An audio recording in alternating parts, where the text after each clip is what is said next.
ঢাকা আইনজীবী সমিতির কনস্টিটিউশন অনুযায়ী এই জানুয়ারি মাসের শেষ সপ্তাহে নির্বাচন কমিশন গঠন করার বিধান আছে এবং নির্বাচনটা ফেব্রুয়ারি মাসের শেষ সপ্তাহে শেষ দিকে অনুষ্ঠিত হওয়ার কথা রয়েছে।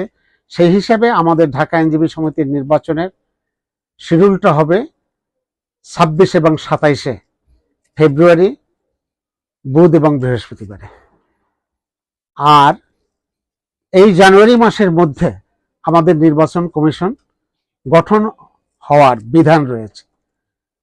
এক্ষেত্রে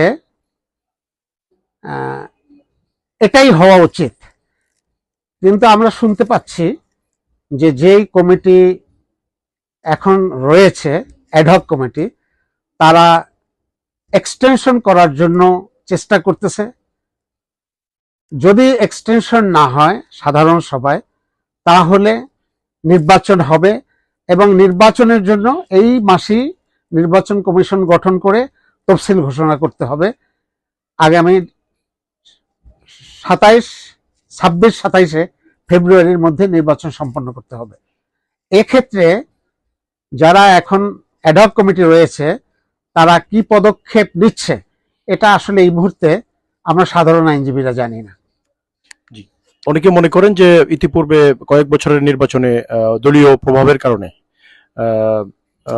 ভোটের বিষয়টা একটু ভিন্নভাবে দেখা হয়েছিল, কিন্তু সেই প্রভাবের কারণে এবারও কি এরকম ঢাকা বারে নির্বাচনে দলীয় প্রভাবের কারণে নেতিবাচক কোনো কিছু প্রভাব পড়বে কিনা, অতীতের বিষয়গুলো যদি বলতেন আর কি। দলীয় প্রভাবের কারণে অতীতে যা হয়েছে, বর্তমান যারা আছে তারাও যদি সেই প্রক্রিয়া হাঁটে, আমার মনে হয় তারা জনগণের থেকে বিচ্ছিন্ন হয়ে যাবে এবং জনগণের আস্থা তাদের উপর থাকবে না।